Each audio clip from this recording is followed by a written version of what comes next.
ঘড়িতে সময় সকাল 3:30। তো আজকে আমরা এখন কামাখ্যা মন্দিরে অনেক নিয়ম চেঞ্জ করেছে, সেগুলো আপনাদেরকে একটু পরে জানাচ্ছি। তো আমরা কামাখ্যা মন্দির যাবো, তাতে উঠে পড়েছি, সমস্ত ঘরে কাজ করে নেবো, কারণ বাসি ঘরে তো বেরোনো যায় না। তারপর আমরা আপনাদের সাথে সামনে আসছি। আজকে এখন থেকে ব্লগটা শুরু করলাম। আবার 3:45 আবার অ্যালার্ম বাজছে, ওদেরকে ডাকবো। এবার ছেলে আর বাবা ঘুমাচ্ছে, আমার ননদ আর আমি উঠে পড়েছি। উঠে আমার সমস্ত কাজকর্ম করে পুজো হয়ে গেছে, জামা কাপড় ধোয়া হয়ে গেছে, চান হয়ে গেছে। এখন 4:30 মতো বাজে, তো আলো ফুটে গেছে।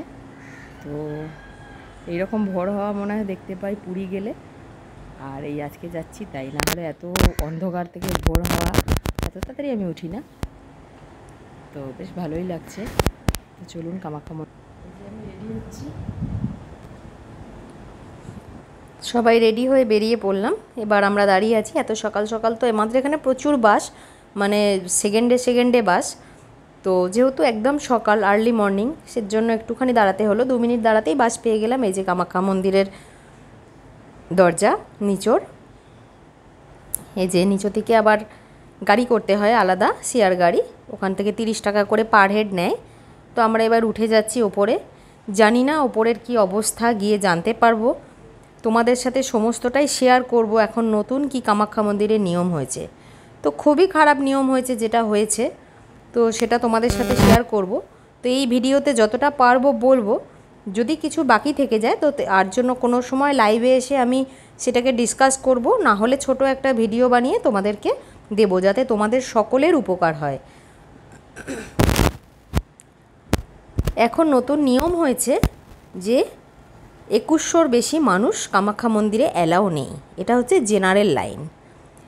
আর যারা টাকা দিয়ে কাটবে, 500 টাকা দিয়ে ভিআইপি লাইন আছে, তো তাদেরও একটা বাধা ধরা করে দিয়েছে। তাদেরটা ঠিক আমি শিওর কতজন সেটা আমি জানি না, তো তাদেরও আছে। এখন 6টা বাজেনি, আমরা অনেক তাড়াতাড়ি বাড়ি থেকে বেরিয়েছি। এই যে দেখো লাইনের অবস্থা, কোথায় লাইন, কোথায় যে তার শেষ, আমরা এসে তো আমাদের মাথা ঘুরে যাচ্ছে। আমরা এখানে আজকে 11 বছর হলো আমরা এসছি গুয়াহাটিতে। তো আমরা যখন মন হয় তখনই আসি, মাকে পুজো দিয়েই চলে যাই। এইরকম সিচুয়েশান এই আমাদের জীবনে ফার্স্ট টাইম। আমাদের বাড়ির লোকেরাও এসছে, আমরাও যখন মন হয় তখন চলে যাই, গিয়ে মাকে দর্শন করে আসি। তো এই ফার্স্ট টাইম যে এই রকম অবস্থা। এই যে দেখো এখানে লিখেই দিয়েছে লিমিটেড হচ্ছে 2100 জন। তো ছেলে অনেকক্ষণ দাঁড়িয়ে আছে, ওর শরীরটা ভালো লাগছে না, খাওয়া দাওয়া হয়েছে, ভালো করে ঘুম হয়নি, তোকে একটু ডাবের জল খাওয়ালাম। তো আমরা এই যে এখনও সবাই মিলে বসে আছি এখানে।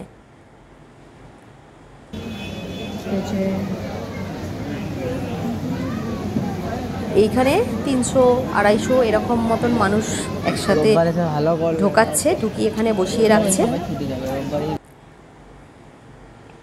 সবাই বোরিং হয়ে যাচ্ছে এই লাইন সরতে সরতে। যে কত, আমরা 6টা বাজেনি লাইন দিয়েছি, আমরা এই কূপটার ভেতর ঢুকলাম 9:30 বেজে গেছে।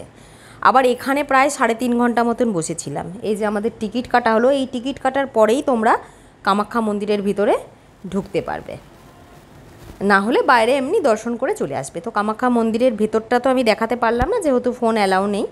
তো এই যে বাইরে এখানে সবাই প্রদীপ, ধূপ এগুলো সব মায়ের মন্দিরে দেখিয়ে জ্বালায়। এইখানে এই যে সবাই সুতো বাজছে ঘুরে ঘুরে, সবাই সবার মনস্কামনা জানিয়ে। এই যে মন্দির।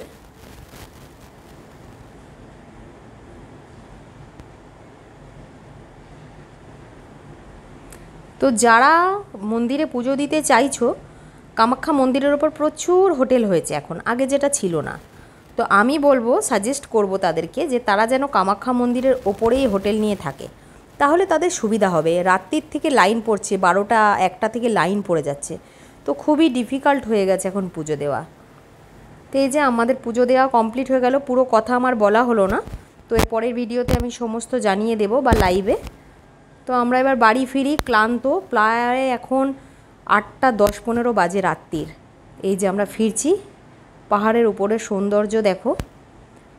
তো চলো আজকের ভিডিওটা এখানেই শেষ করলাম। সবাই ভালো থেকো, সুস্থ।